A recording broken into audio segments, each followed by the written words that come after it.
sardines around, you know, it's like wintertime barrels and cooking surf.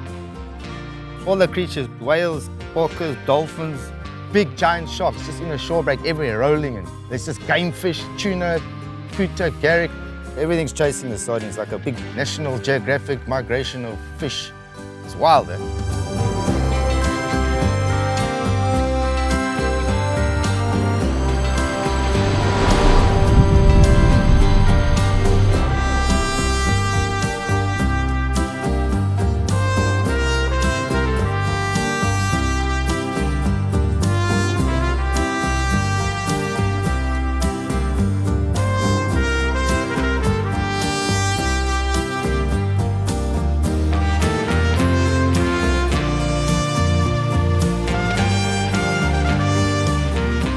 Every year, millions of sardines set off on a journey from the southern tip of Africa in the world's largest marine migration.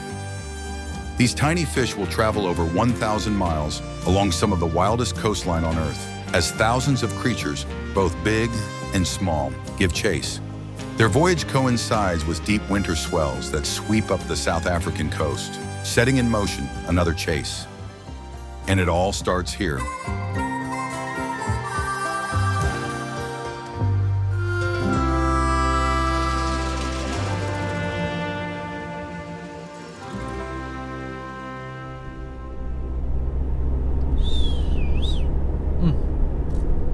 I think we're on a proper big line.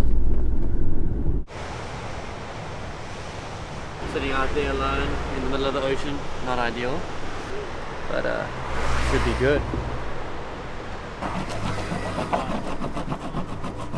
The Cape Peninsula is pretty much the edge of Africa. The sea is very much alive, and you jump into the water, you just feel like part of the food chain. You definitely feel a part of the food chain at times, and basically these raw swells come from Antarctica, straight from deep ocean, and they just hit the tip of Africa.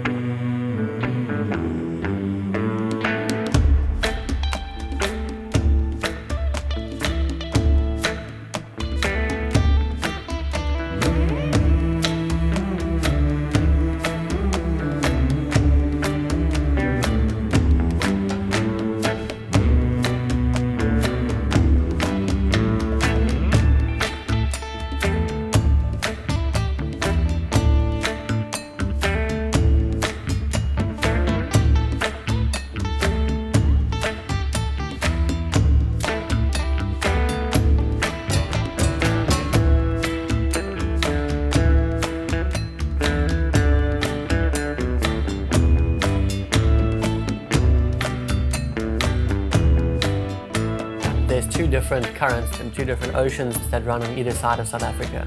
There's the cold side and there's the warm side, and it's quite a change of environment. There's big waves, heavy water slabs, wedging beach break barrels, and you can go from one coastline to the next around the peninsula, and you've got a complete different feel.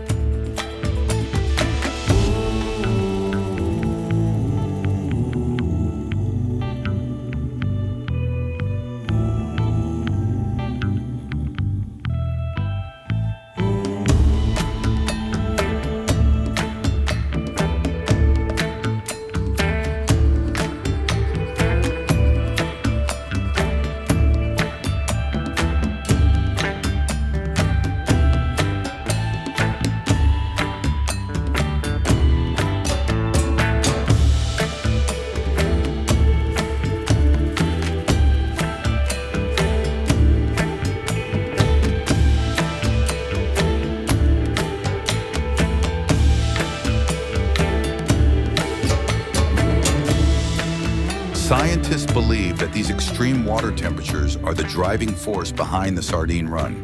Sardinops sajax, these little fellas, love cool, cold water and spawn in their millions along the Agulhas Bank off the southern tip of Africa, where the warm and cold ocean currents meet. As winter approaches, cold water wells up along the southeast coast of South Africa and flows in a counterclockwise direction to the prevailing warm water current. Our sardines start to chase these cold, nutrient-rich waters north, triggering a wildlife migration unlike any other on Earth, around the same time that deep winter swells start rolling up the coast.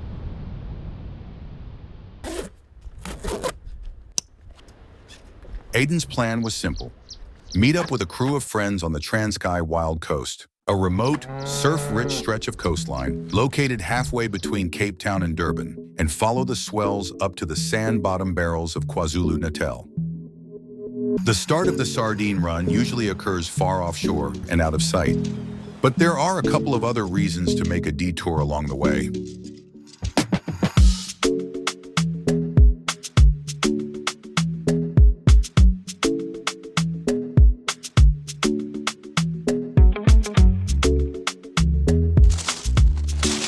The foundation for Jeffreys Bay was laid millions of years ago, when a massive lava flow developed across the continent. The sharp fingers of reef that line the points inside the bay are in fact ancient lava that cooled down and hardened into rock. Add a few million years of erosion, and these fingers of reef lie at just the right angle to receive the predominant southwest swells that sweep up the coastline. At the same time, sand and shells get packed in tightly between the rocks, creating a smooth bottom contour. The end result is one of the fastest, most perfect waves on the planet.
As perfect as J Bay is, you're definitely not going to be surfing it alone. And after a brief detour, it was time for Aidan to head onto the Wild Coast to meet up with his crew. They had all heard the rumors about perfect, empty point breaks with just the dolphins for company.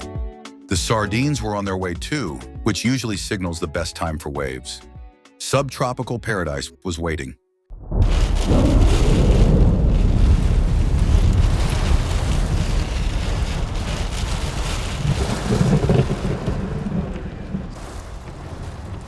Umdumbi lies in the middle of the Wild Coast and was the rendezvous point for Aidan and his crew of friends. Its central location makes it the ideal base camp to strike out to other waves in the area. But an unseasonal cyclone had swung abruptly on shore and had other plans. So we're here, but I don't know where the sand or the point is.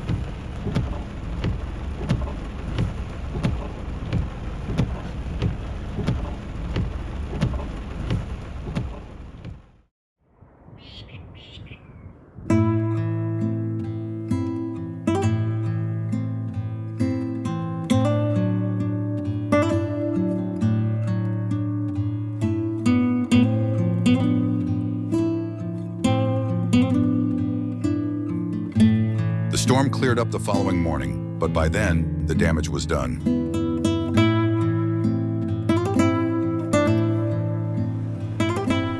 No, there's been heavy rain and storms and stuff, so there's been crazy rivers running out and just creating quite a bit of havoc, and plenty of debris everywhere. Without a rideable wave in sight, they returned to camp.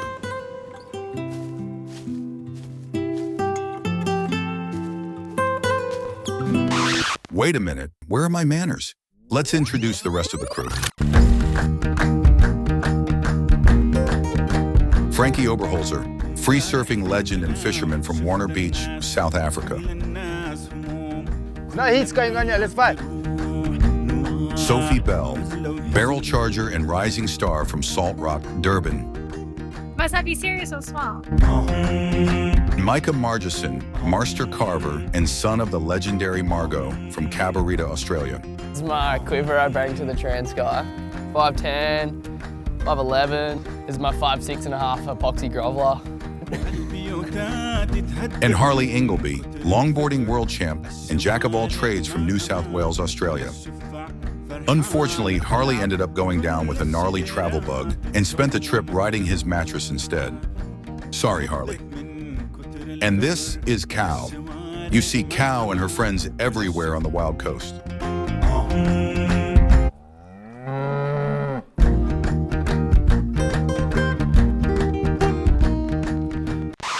Let's get back to our story. With no prospects of surfing around camp and the weather clearing, the crew decided to strike out to a legendary point break 2 hours north. You got it?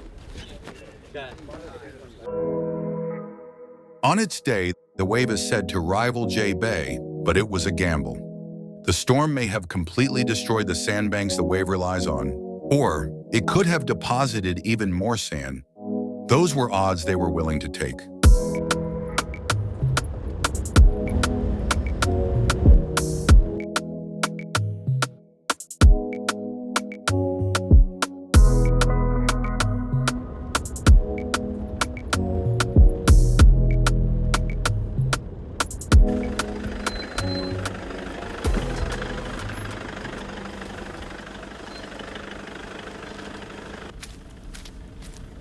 No, it's very muddy, eh? You get no grip. But it's not too bad, but if you start sliding, it's quite muddy, slippery shit. Good, see?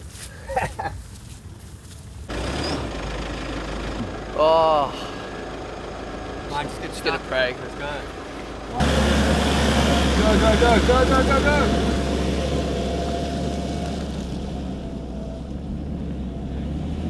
Go, go, go, go, go, go, go! Go, go!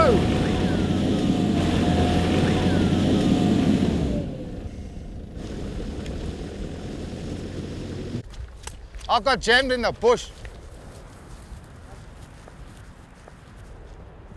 Well, at least I made it. Thought they weren't going to make it. Sky.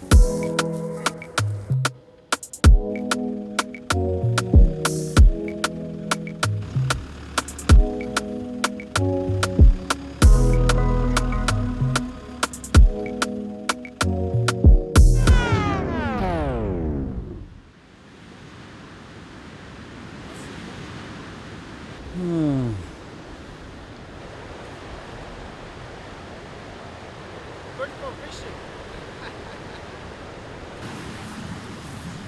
Good point there, you can see the potential. Oh. Yeah, you check there where it's like, deep, is normally where the sand is. So it's moved across. It's touring day. Fishing day. Fishing day. Washing dishes day, yeah. Banks come, banks go. That's surfing, bro, you know what I mean? It's not all about the waves, it's about just being here. It's like totally different to anywhere else in Africa. Transkei is Transkei. It's mountains on the beach. All the rivers are beautiful. Milky Way at night to the stars, you just check, it's just like... It makes you forget about all the worries in life. If you get surf, it's just an extra bonus.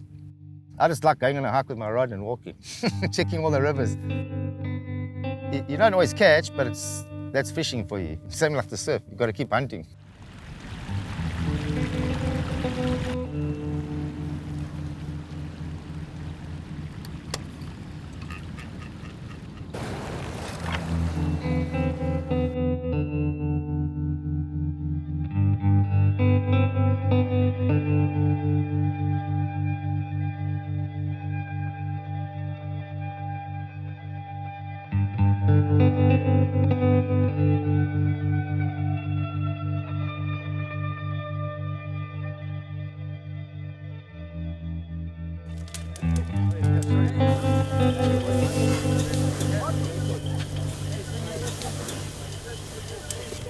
Driving his BMW, the whole car in the back was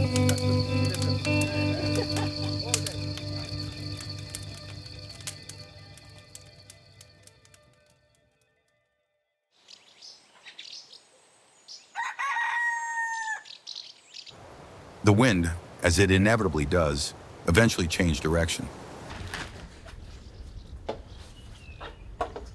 Oh, look at the poo, right?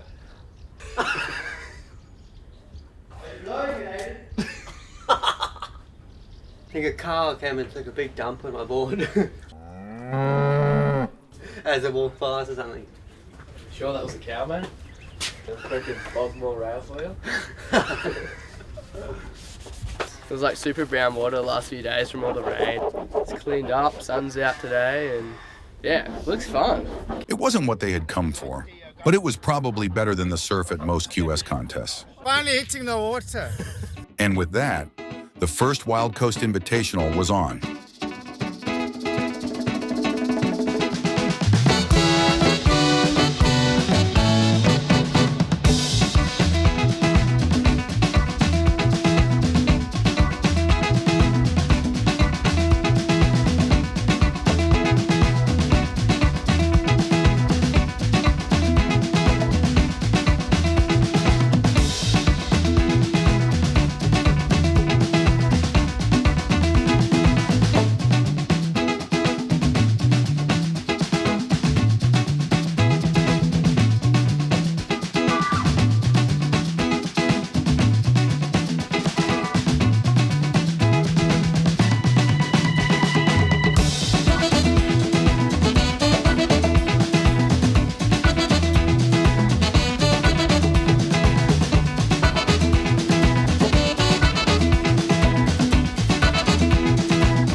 As the offshore kicked in for real, Frankie noticed another change, this time far out to sea.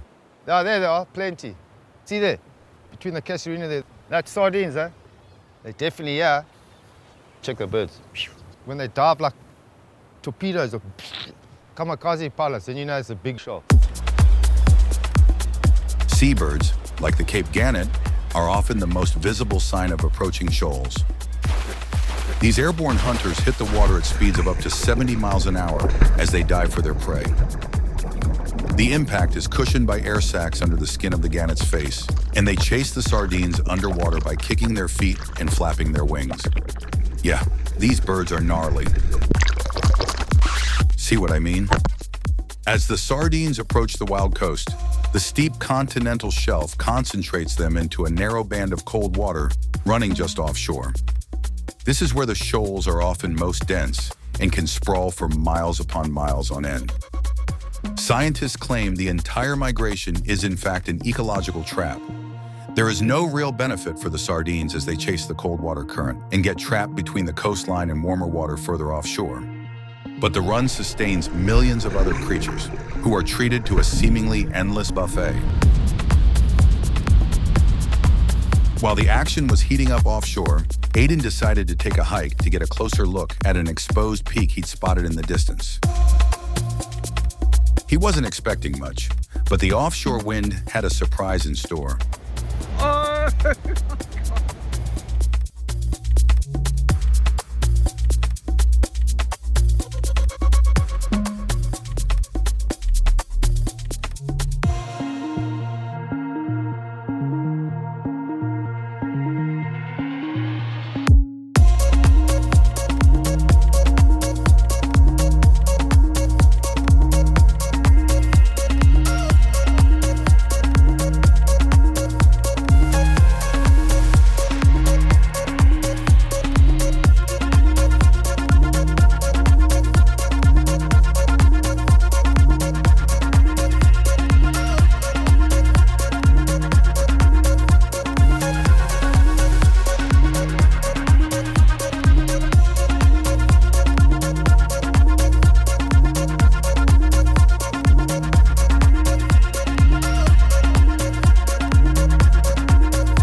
the session didn't last long.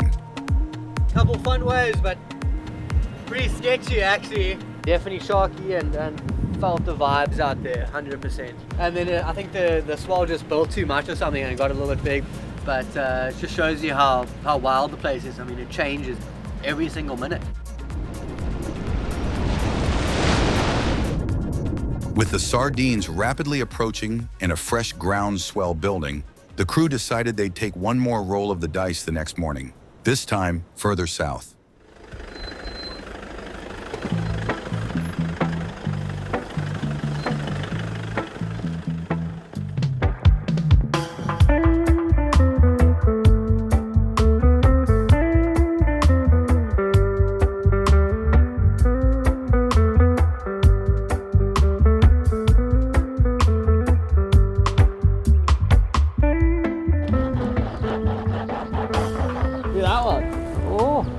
It's crazy. I mean, there's nothing around here. Greenery, hills, and there's a river flowing out here. There's a crazy wave there. We did see a couple dolphins, saw a couple birds, saw a couple fish, but we're safe. We're safe because you got a shark band on. Buy a shark band. Let's get out there. Mick Fanning. Stephanie Gilmore model.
Even though they hadn't scored at all time, there was no denying the wave's potential.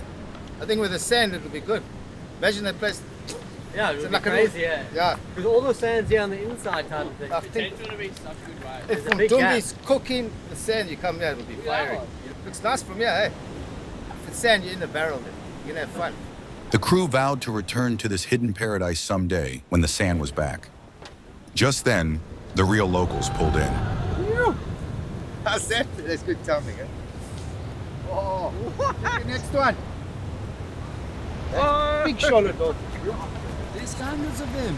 Look, that's definitely sardine dolphins. They come.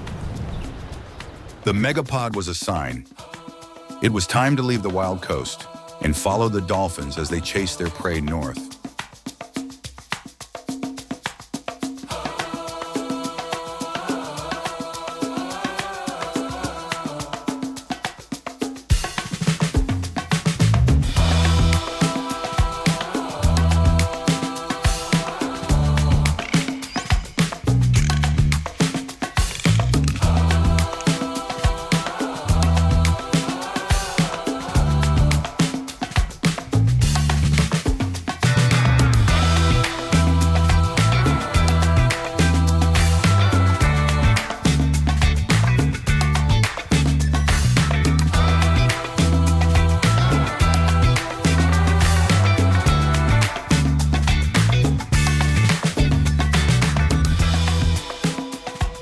Friends arrived just as the first real waves of the season were rolling in and joined the red-hot local crew as things started heating up in the water.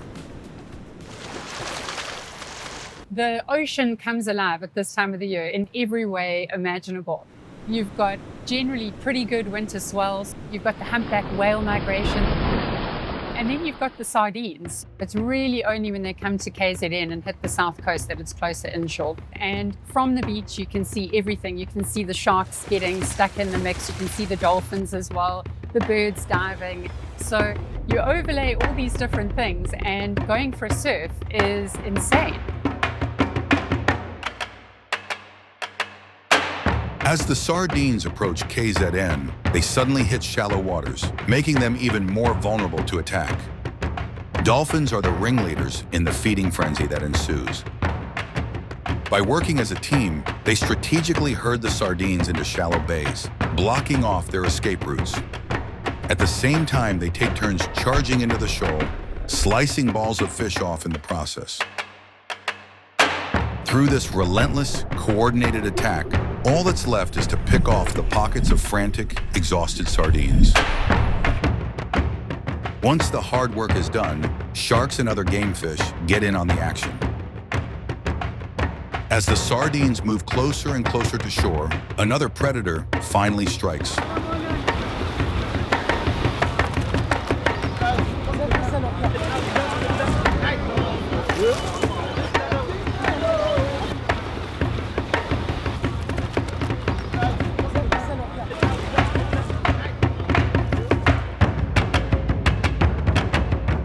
The number of people that get fed from the Sardine Run is extraordinary. It's an absolute bounty, but yeah, the odds are definitely stacked against these little guys. They're attacked from all angles, and then they get pulled out onto land as well. Yeah, it's mayhem. It's big, giant sharks just in the shore break everywhere, rolling. There's just game fish, tuna, kuta, garrick. It's nice to see. It's wild, eh?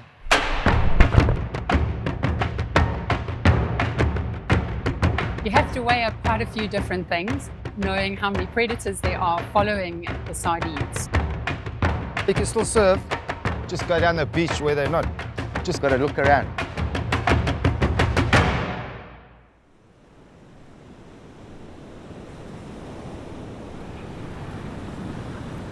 No one can say with certainty what happens to the remaining sardines after they reach KwaZulu-Natal, where the cold current dissipates. New research shows that some surviving fish go deeper to escape the intolerably warm water, while other theories suggest they make their way back south. Even less clear is how long this phenomenon may last. Scientists fear that climate change and rising sea temperatures are altering the currents that drive the Sardine Run and could change it irrevocably, or even see it disappear. For now, only one thing is certain. The Sardine Run is one of the most incredible nature events on the planet. Everything just aligns at the same time. You know, if you're out on a big day and there's a bait ball off backline, there's a humpback whale breaching over there, and then you've got dolphins riding waves with you, it's insane. I honestly don't think anything could be more exciting than being a part of the ocean during the Sardine Run. It's just nice to see nature like 200 years ago. That's kind of what it's like. To be immersed in that is pretty special. Sunlight, dearest sunlight, I am calling you across the old room. Sunlight, dearest sunlight, I can find my way out of the womb. Something in me feels like all of me, and we dance all alone.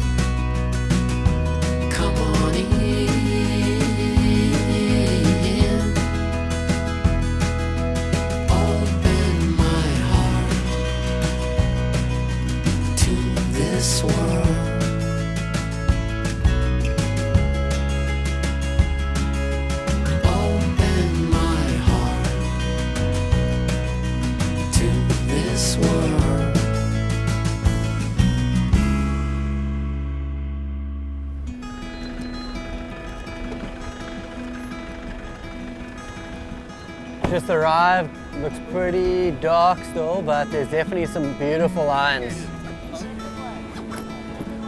Kind of freaking out. I think everyone's super excited. We're gonna get some super fun waves, a couple tubes maybe. This is gonna get so much better too with the lower tide.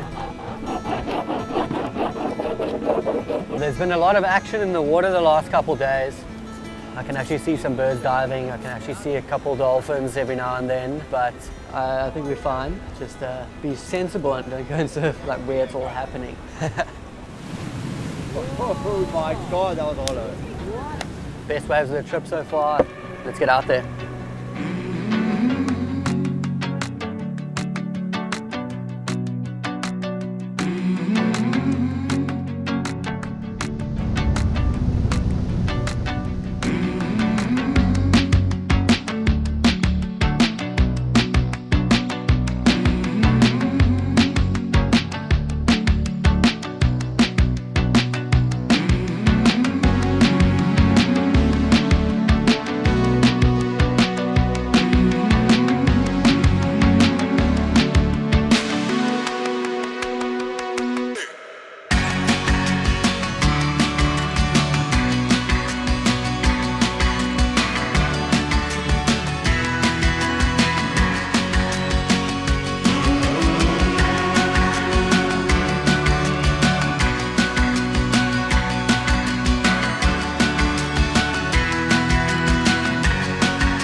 The ocean is still an open wilderness, and as surfers I feel like we get to really experience nature to the fullest.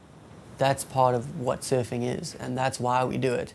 It's sick, you know. If I catch one fish, I'm happy I get a little surf in the school, you know what I mean?